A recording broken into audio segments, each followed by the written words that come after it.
It is said that Britain has more ghosts per square mile than any other country in the world, and Warwickshire is said to be the most haunted of all its counties.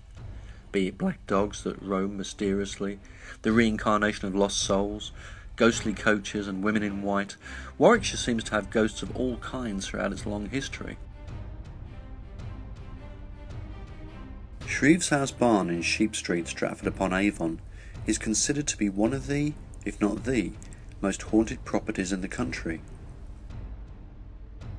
The Shrieves House is one of the oldest still lived-in houses in the town.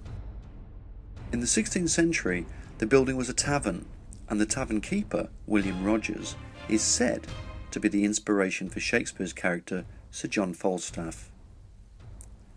There's been a property on this site since 1196. The location consists of a private house and the large 500-year-old building to the rear that presently houses a museum depicting the property's sometimes chilling history. The first known tenant of the building was William Shreve in 1536, an archer to King Henry VIII. There have been several fires in the property, the most destructive of which occurred in 1595, after which the site would have been extensively rebuilt. The location also bore witness to the plague in 1564, and again almost 100 years later. During the mid-17th century, parliamentary Dutch mercenary soldiers were billeted at the site under Colonel Bear, the wounded brought back to a makeshift hospital after the first battle of the English Civil War at Edge Hill in October 1642, where many died. Also during this period, a small cottage was attached to the end of the barn in what was referred to as the Witch of Sheep Street's cottage, and is now known as the Witch's Courtyard. The local witches' coven revere this area and still practice their ancient ceremonies there, particularly at Halloween. There are a number of dominant spirits said to be active in the property: an archer from the time of Henry VIII, a serial murderer from the 18th century, a little girl who was a pickpocket in the tavern, a Catholic gentleman from the time of the Reformation, and a justice of the peace who used his power to run an extortion ring with threats, violence and trumped-up charges. There have also been sightings of the parliamentary soldiers, although it is more common to experience their injuries. Also the victims of the serial murderer, children and animals. During certain times of the year, a dark hooded figure with red glowing eyes can be seen, said to be a very ancient spirit, which simply stands and watches you. Which ones have you seen personally? What experiences have you had? I've had a number of experiences. The first was when actually, before we took over the building, I was visiting the museum, and I was in the room up top where we've now got the Tudor Market.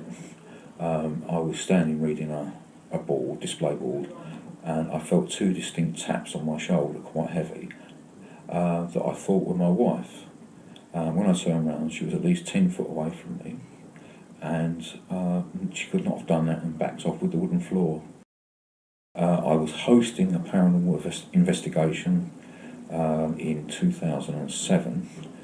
Whilst I was in the area that's now known as the ship room, I looked through the doorway during the vigil.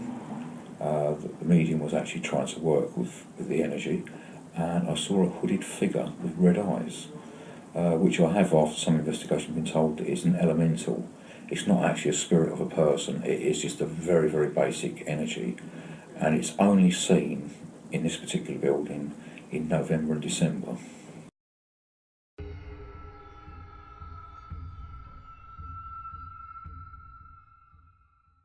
It was actually while I was taking a tour around, and I gathered the group into one particular room, and I will stand in one place so that they don't start going down the stairs, and where I was standing was facing the door, so I could see the door, they couldn't. And I always have a quick visual check, make sure I haven't lost anyone on the group, and then when I looked at the door I thought, hello, who's that guy? And then I realised that it was someone who hadn't been with us at the beginning. What I saw then for a very brief time was a short man, about 5 foot, 5'2", bald, kind of middle-aged, maybe a little bit younger, and this is in the dark, wearing what can I describe as kind of poor clothes, sort of like, he obviously wasn't a rich person. It made it difficult to define exactly what era he came from, obviously pre-20th century, but after that, he wasn't there long enough for me to make an inventory of what he was wearing. However, I didn't feel frightened, I didn't feel threatened. It was literally that he was a bystander whose attention had been taken by these people walking through the building, and I was just there to see what it was all about. Then he was gone.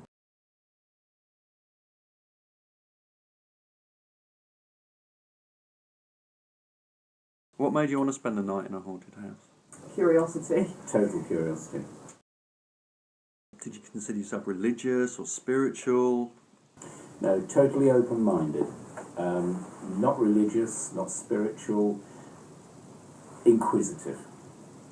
Wanting to know. The night we came here, we didn't realise we were going to spend the whole night alone, just the two of us, because there were about 30 people. But as time went on, we all met about 9 o'clock at night on the Halloween night, and as time went on, they were dropping and dropping and dropping. Oh, I don't like this. One girl said that she was touched and pushed and she was crying, so her boyfriend took her home. One by one they disappeared, and I said to Melissa, well, how many of us are there? And we realised it was just us, so, which was better because nothing could be done, and nobody could fool around. There were no surprises. It was just us, and what we saw and experienced we know to be real. The first thing that happened to us particularly was in a group of about 6, 7, 8 people. We did some table tipping, and the table started rocking backwards and forwards, and it got so aggressive that it was coming up like this, and in the end one of the legs snapped off, and it went upright. The one that was in midair snapped off, at which point a lot of people left the building. It was probably about 1 o'clock in the morning when things began to happen. I mean, the first thing I saw, and Melissa will tell you she equally saw them, were flashing lights all around the place, which I subsequently learned were possibly orbs, spirits trying to materialise. The grizzly bear, on the first floor there is a full-size brown bear, a grizzly bear creature, which was a static display, of course, and it was wrapped in chains, very large, rusty chains. I fell asleep about 3 o'clock in the morning, only for about 10-15 minutes, but I was woken by the movement of chains, and you sort of rub your eyes and think, can I believe what I'm hearing and what I'm seeing, as you could see little in the dark. But the following morning, the bear had been wrapped in chains and locked in chains. The following morning the chains were on the other side of the room, and they'd been unwrapped from the bear, so clearly that's what had woken me up, the movement of the chains. No. This was... Oh, I thought the bear was in a different place. Have they moved the bear? I thought the bear was over there, in there, somewhere. behind us, Yeah. in a different room. These are definitely... Is this? Yes, now look, all of this, I'm sure the bear was in a different place. We'll have to ask Janet. I think this whole area was the tavern, wasn't it? And the bear was back through there. I think you're right. Yeah, the I bear think was this through the there. tavern. And these chains, all I could hear in the dark was this. And these chains were off and all across the floor. Really? Mm-hmm. And there's no way... Well, I can't even lift that off without putting tension on it, so it could have fallen off. And you didn't hear the sound of them being removed or anything like that? All I could hear was this. Really? Yes. Remember, it was totally dark. And then the chains were where through? Well, I think... Across this floor, weren't they? Bear in mind, the building's changed. Sure. I thought the bear was here. Yeah, I think the bear was And the through there. chains were over there. Interesting. It was getting towards the end, and my backpack was on the other side of the room, in the playground. And I said to my dad, if anything else is going to happen, it needs to happen soon, because the event's going to be finished soon. And my Discman, which was in my bag, with headphones plugged in, turned itself on full blast, which must have been pretty loud to even be able to hear it through foam earphones. So we both sort of instantly looked at the bag and walked over and turned that off. That was rather chilling. Where was the Walkman? Which area was that in? That was... We were sitting in this room here, and it was just through that curtain by the balcony. Right. That's the area where the... That's where the bag was. Yeah. It went off inside the bag.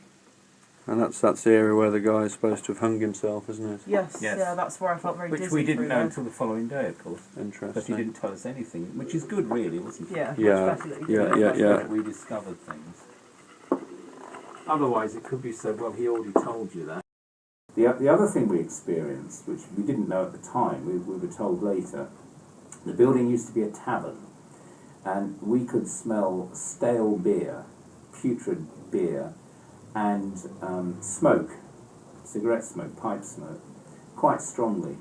But we could only smell it in the one area, and we were told later, the following day, that that was the main bar, if you like, the main tavern part, which was again amazing because we didn't know anything about that. What were your experiences in this room? Do you remember? Smelling a lot of burning and a lot of alcohol. A lot of stale All over the alcohol. place. Stale alcohol, And we yeah. both experienced that. It felt like a very busy room, like there were a lot of people in here at once, even though there was just the two of us. And also, do you remember, we could sense smoke and our eyes became sore. Do you remember that? Yeah, I do remember. They were We both had watering, yeah. sore eyes as if we were being affected, if you like, by smoke that we could smell but couldn't see. Mm-hmm. That was literally standing here, wasn't it? Yeah. And there was a chair, wasn't there? There was a against chair. that wall Yes. that you sat in, I sat in and I sat on the floor next Yeah. to you. That's absolutely right. And this is all sort of open, and there was the pub effect along there, wasn't there? Yes, yes, none of this was here. No. This has obviously been added. Yes, absolutely right.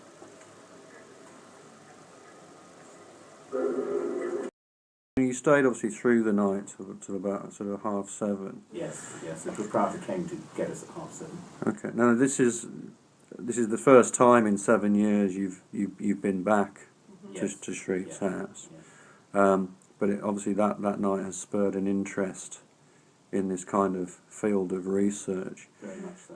7 years on, looking back, because it's obviously, the parasuggestion or a whole host of other things, but 7 years on, looking back at that night, how clear are you on the things that you went through? Are they still 100% you look back and say, yeah, this Totally. is... Definitely, Totally. without any doubt. They were real, and I for one was the biggest sceptic on the planet, thinking, oh well, it'll be a fun night, nothing's going to happen. But when things started to happen, you begin to question your own thoughts, if you like. No, it's very real still in our minds. Yeah. Not the sort of thing that happens every day, put it that way. It was apparently a 17th century knife sharpener, used to travel around the various towns and villages in Warwickshire. And it seems that he's actually may have had some sort of dislike of women, because he believed to have raped and murdered at least 20 women. He has shown himself to females that have been on investigations, and they have been isolated from other people, or distant, and they've physically been touched intimately.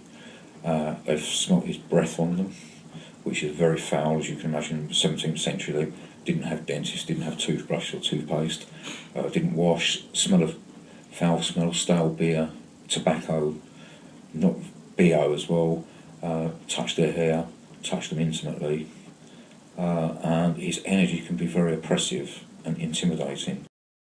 Some people actually believe that he was actually set upon. He may well have been set upon by people that disapproved of his actions. Which are the sightings which are the most common? John Davis, as we spoke before, is a very common one. A young girl called Lucy, who's a local urchin and pickpocket.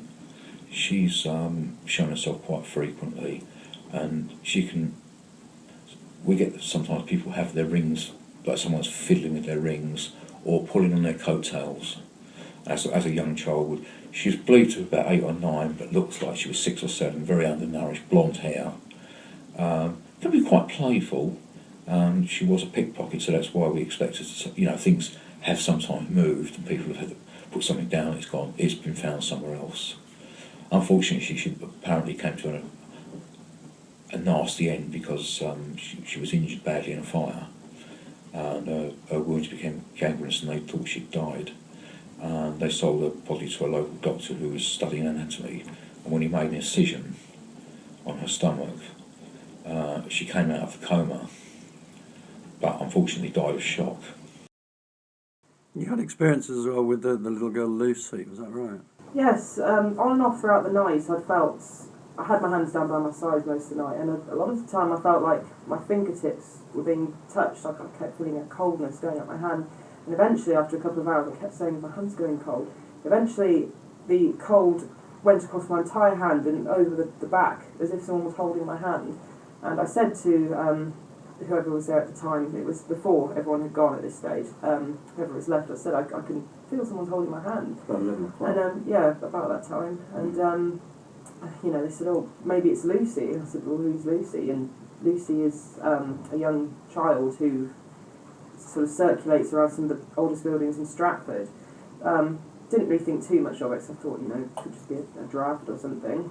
But later on in the night, kept feeling this coldness, and it actually seemed to follow me after I left the building. When we got in the car and drove home, I could feel a coldness directly behind me, and it carried on for a good couple of weeks. I kept finding objects that would appear in my room, like sort of foam balls and pieces of rock and pebbles and things like that, and I still am not sure to this day how to explain it, but Lucy is apparently a very playful little girl who likes company and likes somebody to play with and latches on to young women, so good possibility that she did follow me home that night. The foam balls and the pebbles or rocks in your room, those weren't yours? No, I'd never seen them before in my life.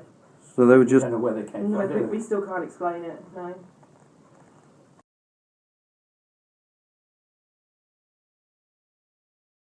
I'm doing the tours, I don't get nervous at all, but when I'm with, someone else doing something, the atmosphere seems to be really, really, completely different. It's almost like it's a different building. Mm. It's quite an odd feeling, really. Probably most haunted houses, I think, during the day, probably seem quite reasonable, but at night... Well, I can remember going on Ben's tour, do you remember? And thinking, oh God, this is quite atmospheric. And I thought, this is strange, I've walked through here probably 1,000 times now. But when I was at the back of Ben's tour, it just felt very, very different. Yeah, and you feel quite vulnerable being at the back as well, because you've got obviously the lamp at the front, and at the back you're aware there's nobody behind you. It does make a difference, and obviously you're the furthest from the light. Sure. This is William Shreve. We keep having William Shreve here as who the house is named after, Shreve or Sheriff the Rafe. He's one of actually, it's a name for sheriff, and he actually does still sheriff the property, or so it's said, and he does look after everybody, and everybody says good morning William to him. They all say hello, and even on the tours we encourage people to say hello to William, because he's a protective spirit. Oh, well, hello to William. Yeah, it's always a good idea. When he's seen, he's quite a tall, broad-shouldered man. Kind of heroic sort of figure. In a way, but it's also because he's a long bowman. He's got the wide shoulders. Okay. But he looks after people. Sometimes people say they feel like a warmth behind them. This whole thing about spirits being cold. He's actually quite warm, so I'm not sure what that means. Obviously not a negative thing in terms of William.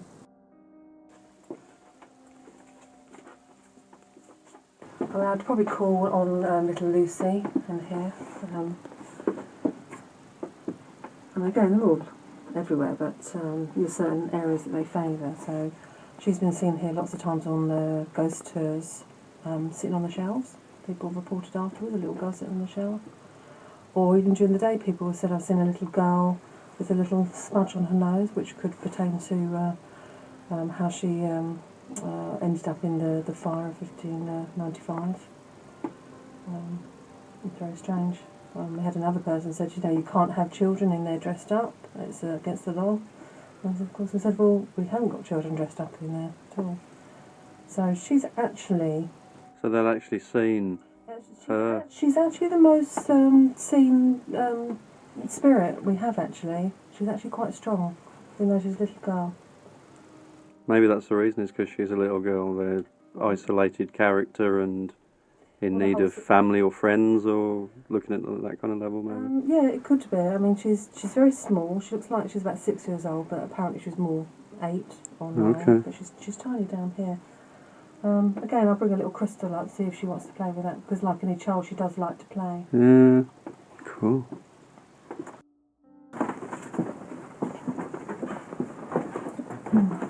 I mean, people have picked up on Civil War soldiers in this area, but they tend to be more ghostly than spirit. As I said to you before, the difference. So sometimes it's like at certain times of year, it feels like a whole troop is literally walking through the building. But our particular Civil War spirit is seen literally hanging around over the top of the stairs here. Literally hanging. Literally, yeah. Oh, okay. Hanging from up here. Really? I can imagine that's not really the kind of thing you want to No. kind of see. No. You know, as I've mentioned before, they're actually Dutch mercenaries. And one medium picked up his name is Lee, which doesn't sound particularly Dutch to me, but we still call him Lee because then he knows who I'm talking about. So I will ask Lee if he'll come forward. He's only young, he's about 15. He says that he tells our mediums he didn't actually commit suicide. He wasn't hung by them, he committed suicide to stop them the further torture. Oh, really? They thought he was a spy. Oh, really? But he's a very lonely young man, but he has been moved on. So he comes back from his own free will. Most of the spirits here have been moved on, in one way or another, and they just come back because they want to. By moved on, is that moved on by Some who? spirits are kind of trapped here, and they don't feel able to move on for whatever reason, through sadness or misery or unfinished business. Some don't want to be moved on, such as John Davis, because he comes from a time that he's going to be punished. So he prefers to stay here, and hopefully, we tell people not to move on spirits that don't want to be moved on. Sure. I suppose it's about being respectful, isn't it? I guess. Absolutely, that's the whole thing. A lot of people do ghost hunts here are not respectful because they will insult and shout at the spirit to try and, because they're under a lot of pressure, I suppose, from their guests or whatever, or because they desperately want something to happen. They will sometimes shout and insult the spirits to try and get more of a reaction, and sometimes it works. I personally wouldn't do that. No, that's right.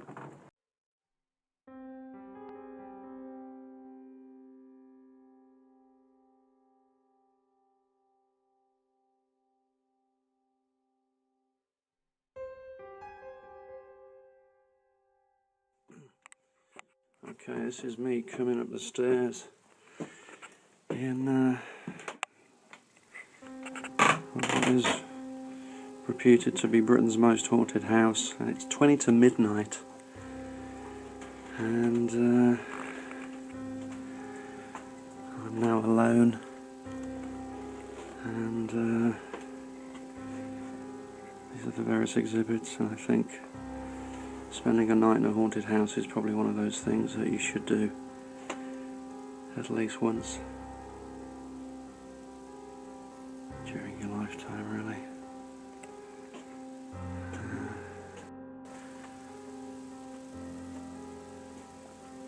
I might just go and sit.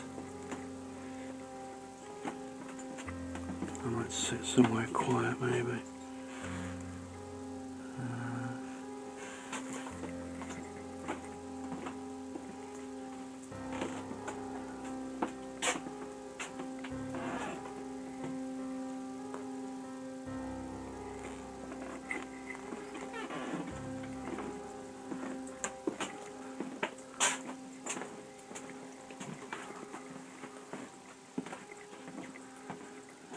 Where shall I sit?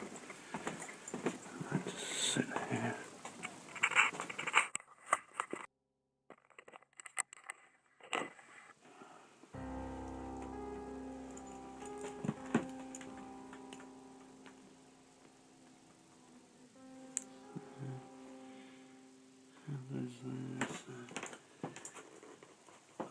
Here we go. Oh, it's 20 to midnight, and I don't know.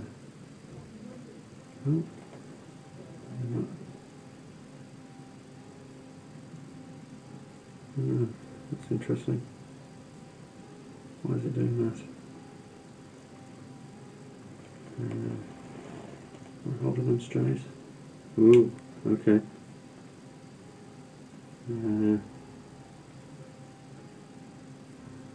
When they cross, that means something's here, and they just crossed. So I hope that if something is here, somebody is here, that they kind of think favourably of me, because I'm not here for bad reasons.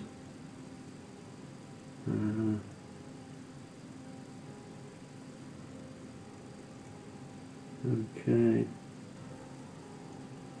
Is it a man that's here with me? Is it a girl?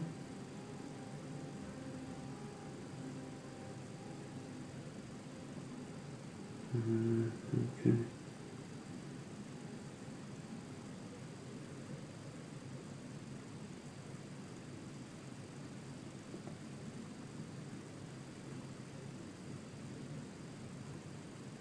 Okay.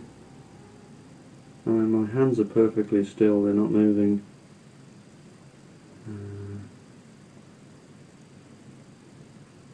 Again, when they cross, there's something here, so they're crossed again, and my hands aren't moving. Hello? I hope you're okay, whoever you are.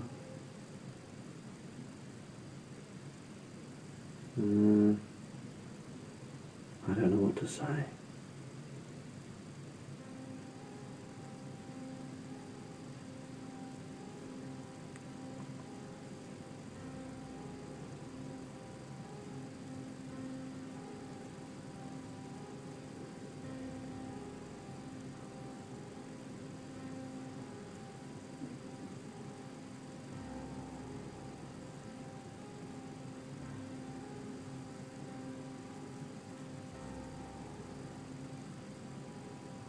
Is that where you are? See, the rods are moving again, and moving towards a certain direction. They're still crossed. Okay. Interesting.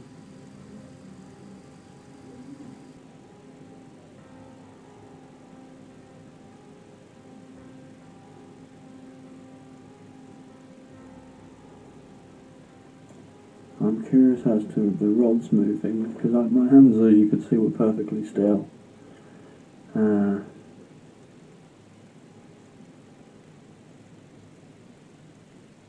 tempted to put my glasses on because I'm short-sighted. And so if there was something to see, I'd probably miss it. So.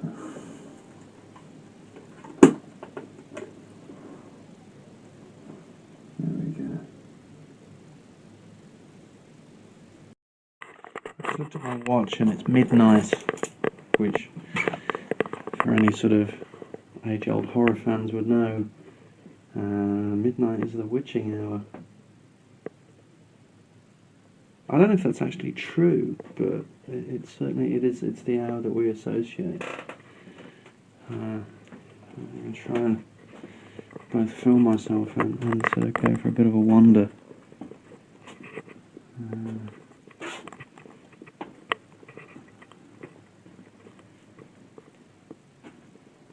I have a lamp as well.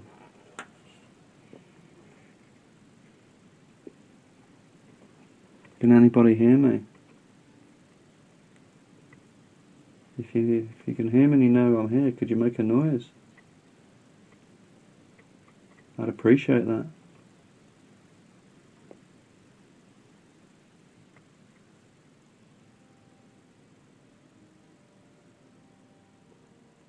Is Lucy here?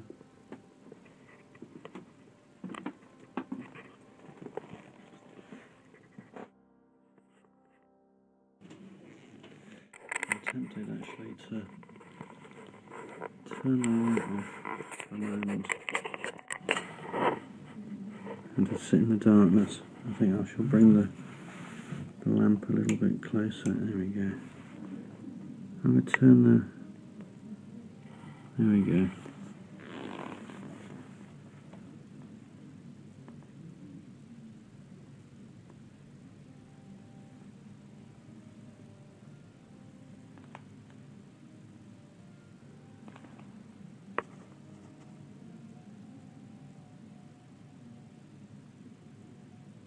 So I'll turn the light off, and it is dark.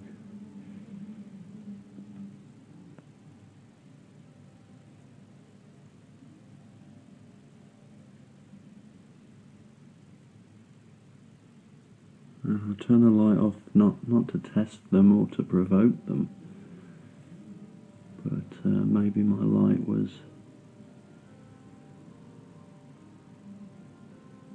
I don't know, it was kind of being a bit negative towards them perhaps. But because I'm a cowardly custard, I've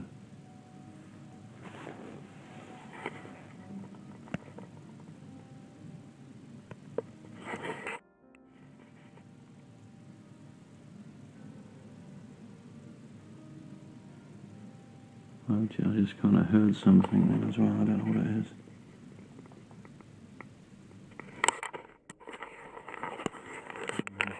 Imagination, because I have a very active imagination. Let's go for a walk.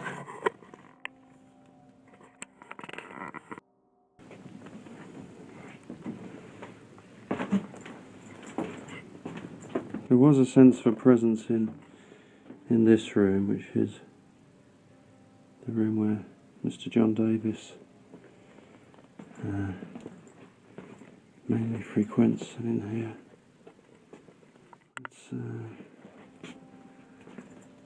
let's just try a bit of crystal work. I don't know if it's going to work, but why not? It didn't work for me earlier, I've got to confess. That's probably because she might not like me. But anyway, there's the crystal.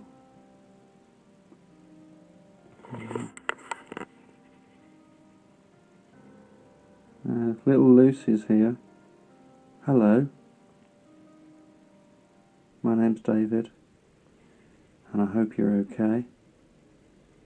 I'm just wondering if you could move this crystal for me. You don't have to, but it would be nice if you could.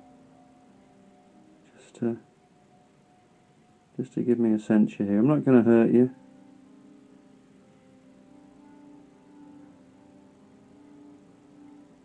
Could you move it? Could you move the crystal?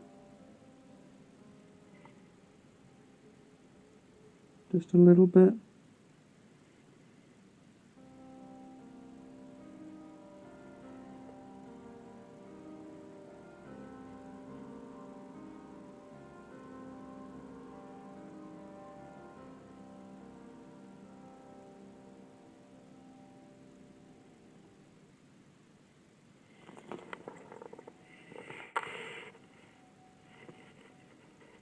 Could you move it a bit more?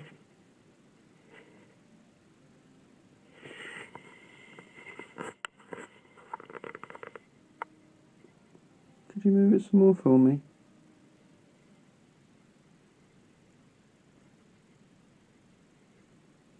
Could you move it some more? Yeah, that's brilliant.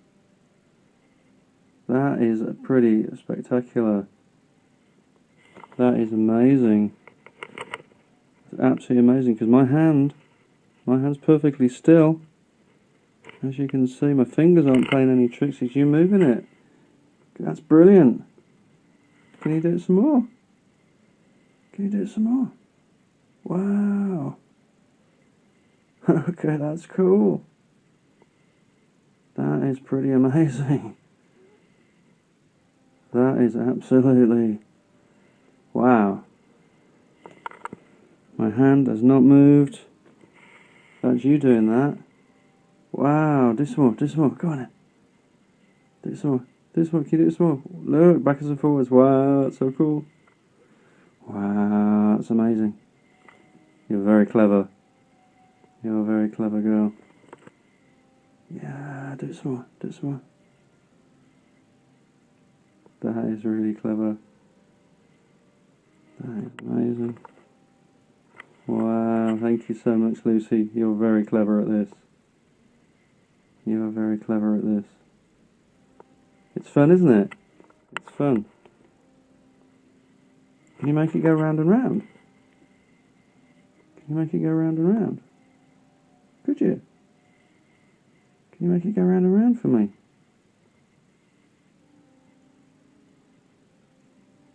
Wow, okay. Well, look, thank you anyway.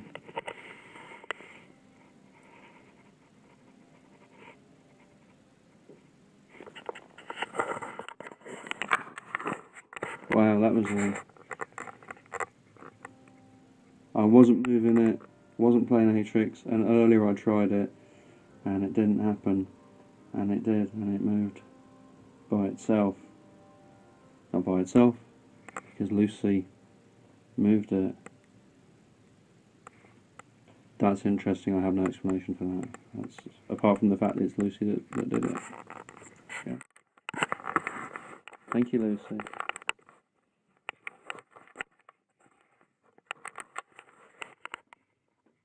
Thank you, Lucy, for doing that. Well, okay. What's interesting is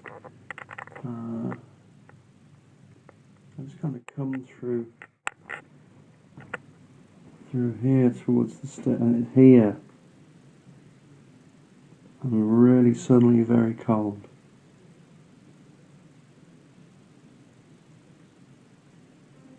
That's not because there's a draft, but from here to here I suddenly feel very, very, and I don't mean like a wind is blowing on me, but like a chill through the bones.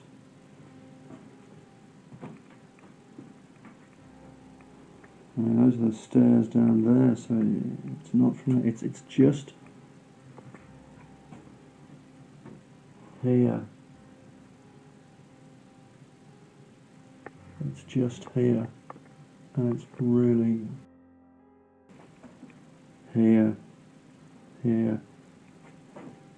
just in this space here, in front of the plague cottage. Where our draft could be coming from.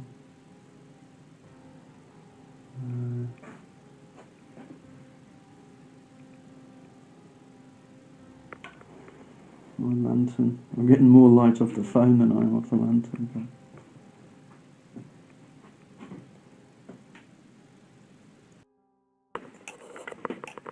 This draft. So I went down and the outside door was kind of open, and it's a cold night.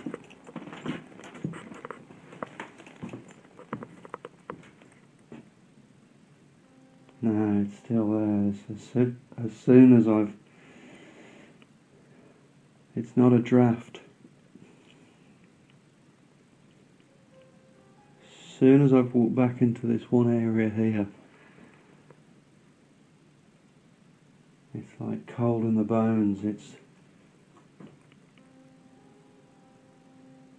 I thought maybe there was a draft blowing. This is the area where it's said that a young soldier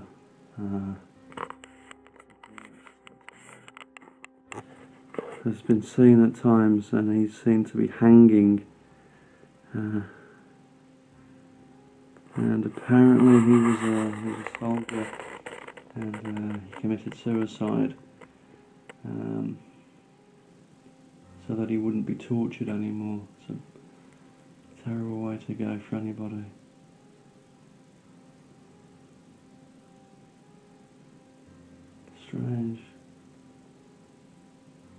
See, now I don't feel that chill.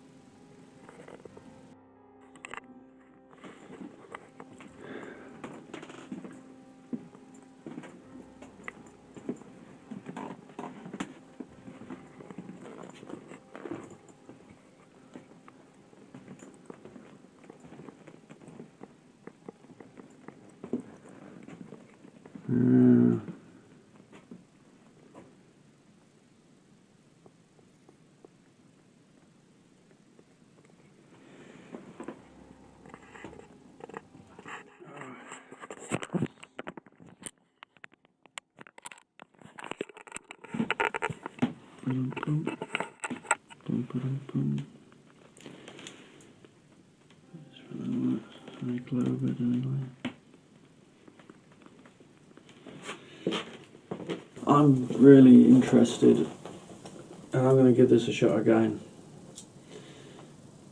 And seemingly there's nothing here. They're pointing, see, at 45 degrees. My hands are still. If there's somebody here, could you let me know? Can you give me a sign? Can you give me a sign if you're here? Can you give me a sign? Can you give me a sign?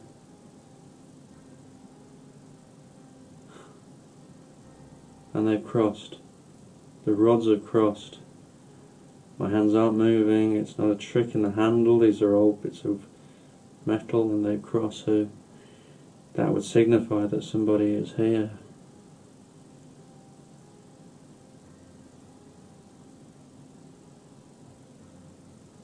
Can you let me know which direction you're in?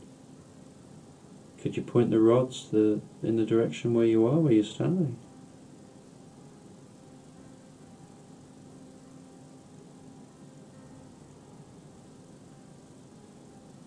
Could you turn the rods to both face where you are? Both of the rods to point in the direction where you're standing.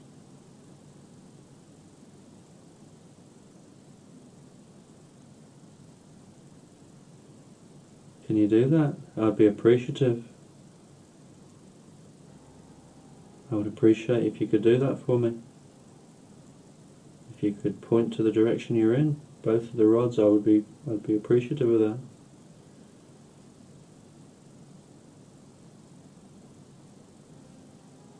Is that where you are? Is that where you are?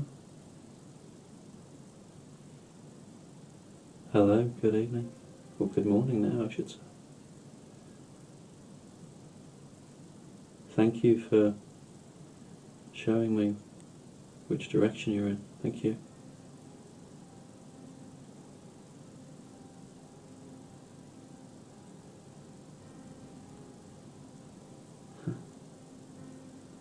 I won't test you or ask you again. You've been very kind to do that, thank you.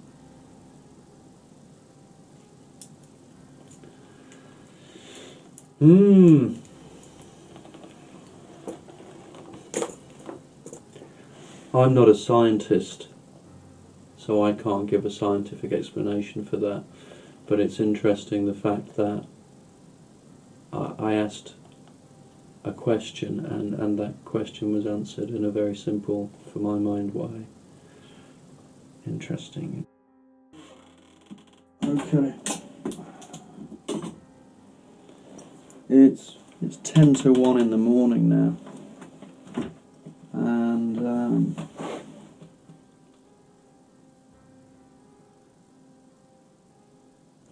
the whole purpose of this film is it's not to debunk and it's not to prove, because I don't have those skills.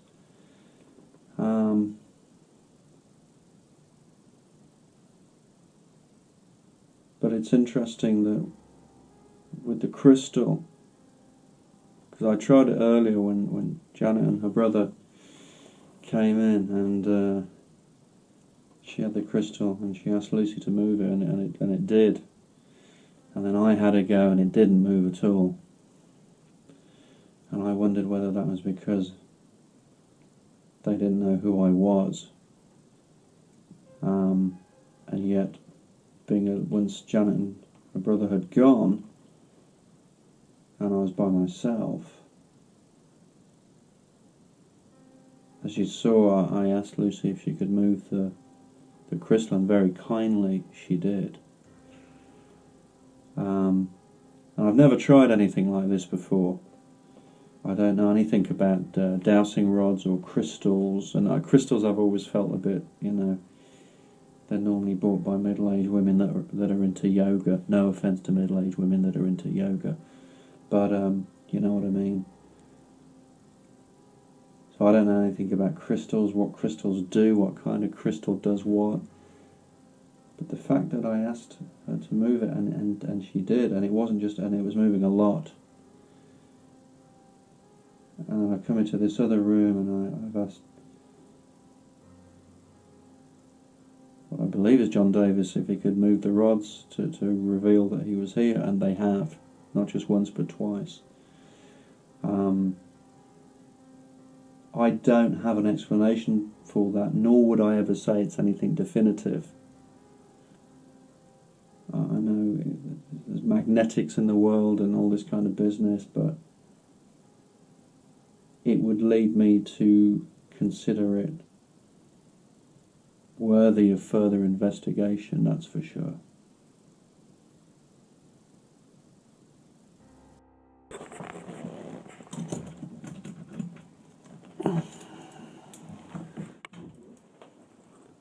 I'm going to kind of conclude my night here. And it may seem a bit hokey, but I just want to say thank you, really,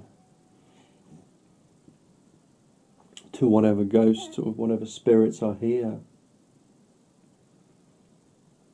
for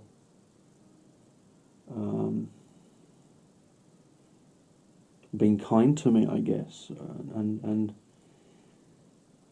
being respectful towards me, as I hope I've been towards them. It's in this room that John Davis has possibly revealed himself, and if that is the case, thank you for treating me kindly, and we'll hopefully see you again. Not anytime soon, but when I come and visit again. That's what I meant. See, even with my cynical nature, I don't want to tempt fate. So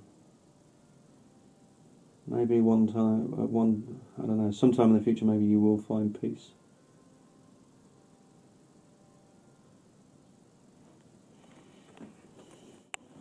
Let's go through.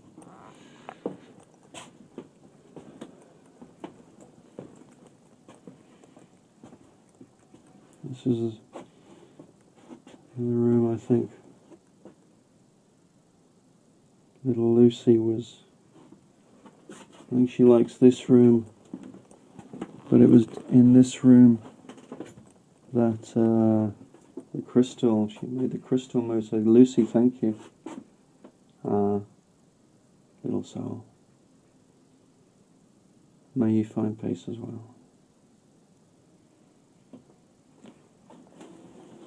And the room through there with the chill factor, I think I'll skip that.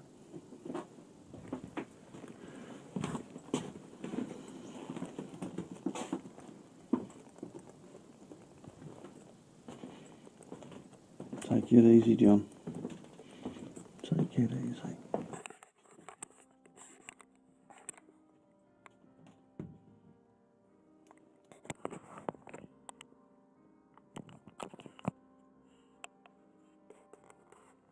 Back down the stairs.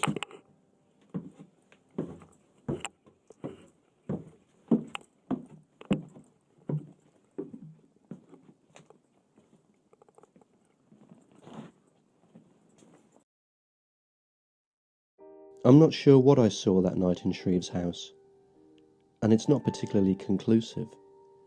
Dowsing rods, crystals, areas that felt a bit cold.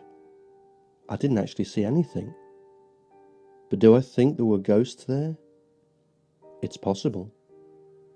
It's certainly worthy of further investigation. It's not the smoking gun to end all smoking guns, that's for sure. But with so many people having seen things around the world, I can't discount it. Everybody in their own way is a little bit haunted. I remain open-minded and would search further for a solution. Maybe one day I will see a ghost. Whether or not I'll be happy about that remains to be seen.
She could not have done that and backed off with the wooden floor. I was hosting a paranormal investigation in 2007. Whilst I was in the area that's now known as the ship room, I looked through the doorway during the vigil. The medium was actually trying to work with the energy, and I saw a hooded figure with red eyes, which I have, after some investigation, been told is an elemental. It's not actually a spirit of a person, it is just a very, very basic energy, and it's only seen in this particular building in November and December.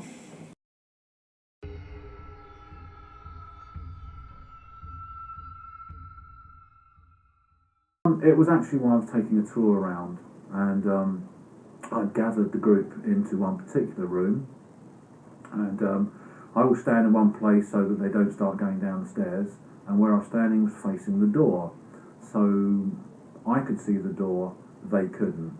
And I always have a quick visual check, make sure I haven't lost anyone on the group, and then when I looked at the door I thought, hello, who's that guy? And then I realised that it was someone who hadn't been with us at the beginning.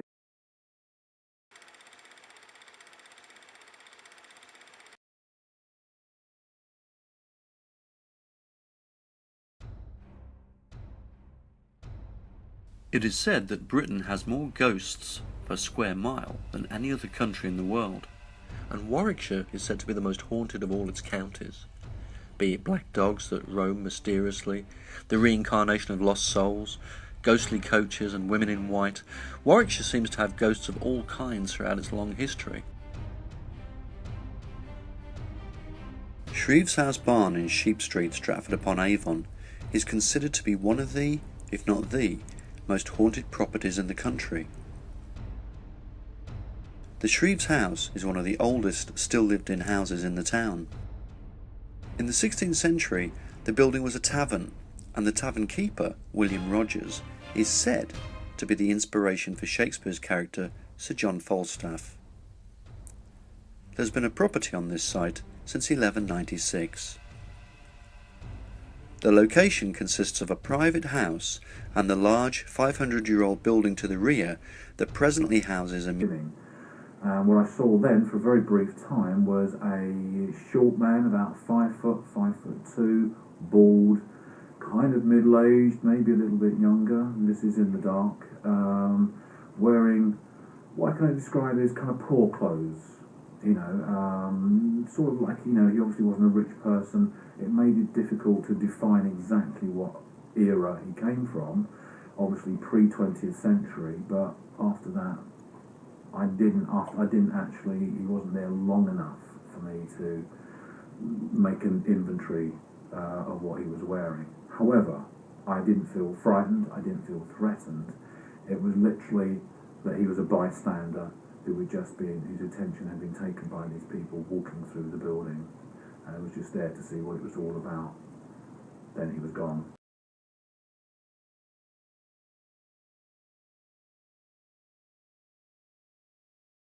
What made you want to spend the night in a haunted house? Curiosity. Total curiosity. Did you consider yourself religious or spiritual? No, totally open-minded. Not religious, not Museum depicting the property's sometimes chilling history. The first known tenant of the building was William Shrieves in 1536, an archer to King Henry VIII. There have been several fires in the property, the most destructive of which occurred in 1595, after which the site would have been extensively rebuilt. The location also bore witness to the plague in 1564, and again almost 100 years later. During the mid-17th century, parliamentary Dutch mercenary soldiers were billeted at the site under Colonel Bear, the wounded brought back to a makeshift hospital after the first battle of the English Civil War at Edge Hill in October 1642, where many died. Also during this period, a small cottage was attached to the end of the barn in what was referred to as the Witch of Sheep Street's cottage, and is now known as the Witch's Courtyard. The local witches' coven revere this area and still practice their ancient ceremonies there, particularly at Halloween. There are a number of dominant spirits said to be active in the property: an archer from the time of Henry VIII, a serial murderer from the 18th century, a little girl who was a pickpocket in the tavern, a Catholic gentleman from the time of the Reformation, and a justice of the peace who used his power to run an extortion ring with threats, violence and trumped-up charges. There have also been sightings of the parliamentary soldiers, although it is more common to experience their injuries. Also the victims of the serial murderer, children and animals. During certain times of the year, a dark hooded figure with red glowing eyes can be seen, said to be a very ancient spirit, which simply stands and watches you. Which ones have you seen personally? What experiences have you had? I've had a number of experiences. The first was when actually, before we took over the building, I was visiting the museum, and I was in the room up top where we've now got the Tudor market. I was standing reading a board, display board, and I felt two distinct taps on my shoulder, quite heavy, that I thought were my wife. When I turned around, she was at least 10 foot away from me, and